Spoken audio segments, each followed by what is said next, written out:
Congressman Paul, you have wanted to pull U.S. troops out of Afghanistan for years. In fact, you said on the House floor about the U.S. military's efforts in Afghanistan, quote, "Whose interests do we serve by continuing this exercise in futility?" So if President Paul had been running things and troops were already out of Afghanistan, wouldn't that mean that Osama bin Laden would be alive today? Absolutely not. I mean, he wasn't caught in Afghanistan. Nation building in Afghanistan and telling those people how to live and getting involved in running their country hardly had anything to do with finding the information where he was being held in a country that we give billions of dollars of foreign aid to. At the same time, we're bombing that country. So it's the policy that's at fault. No, not having the troops in Afghanistan wouldn't have hurt. But we went to Afghanistan to get him, and he hasn't been there. Now that he's killed, boy, it is a wonderful time for this country now to reassess it and get the troops out of Afghanistan and end that war that hasn't helped us and hasn't helped anybody in the Middle East.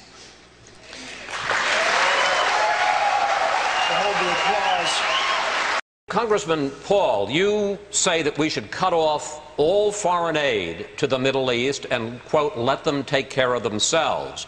You say the prison at Guantanamo should be closed, that the detainees there have not been given due process.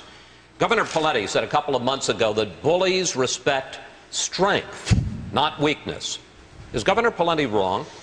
Well, I think strength is good, but you have to have strength in doing the right things. I think secret military prisons, keeping people there for years and years without due process, is not a characteristic of a republic that believes in freedom. It is just not the process. It's more typical of an authoritarian government to have secret prisons.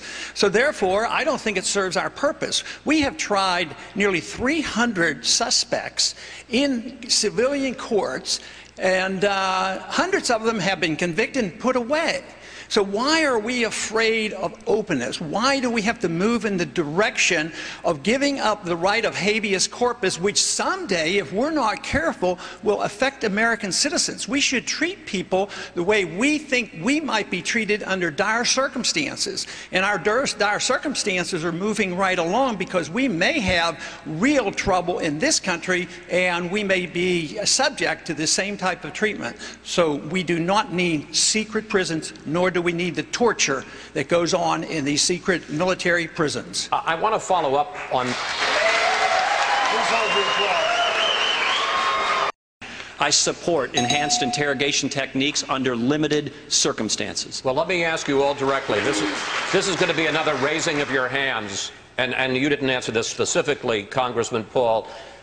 Raise your hand if you would support a resumption of waterboarding under any circumstances. Under certain circumstances or any circumstances? Under certain circumstances. Certain or any? Under any circumstances that you could imagine, not all. Sure. Okay.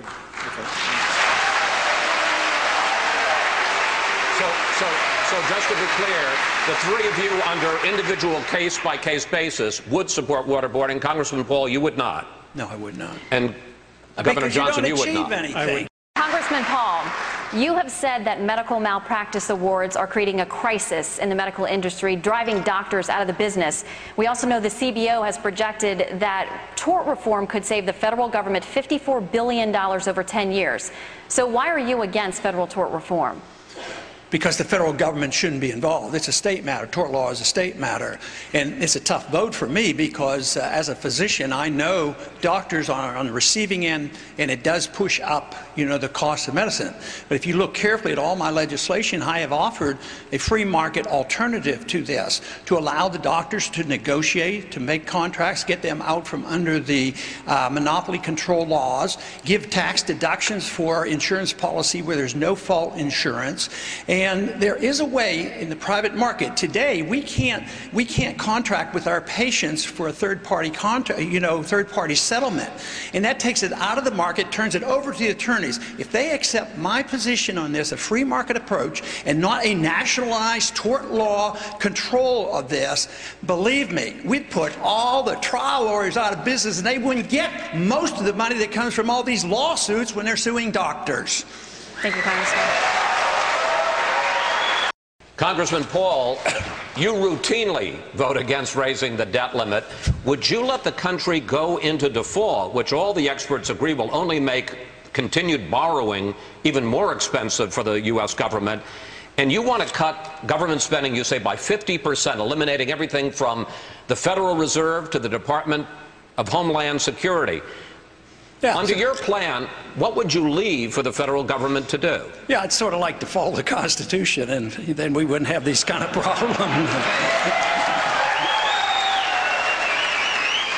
No, you have a government that provides national defense, but you don't have militarism and you police the world. Maybe we could take care of some people back here at home if we weren't spending $1.5 trillion a year on our militarism. That money needs to be spent back at home, and we would have more defense, not less defense. So I don't see why we should raise the national debt. You say, well, default. Probably not. They have money coming in. They can patch it over and pay it, but that's the only way they're going to get a message. But it's nothing new.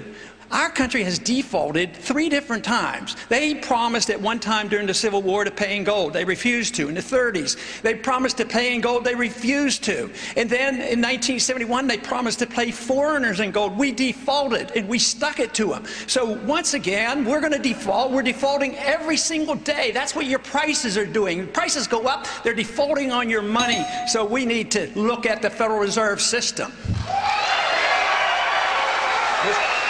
Congressman Paul, you've expressed concern that Israel will act unilaterally and start war with Iran. You've also said you fear that the United States will condone an Israeli attack on Iran. How does President Paul plan to stop Israel from acting? I think Israel has to do what they think is in their best interest, and they shouldn't have to come and ask us permission. If they have border problems or if they have trouble with Iran, they didn't ask us permission to bomb the nuclear site in Iraq in the early 1980s, and I think that was fine.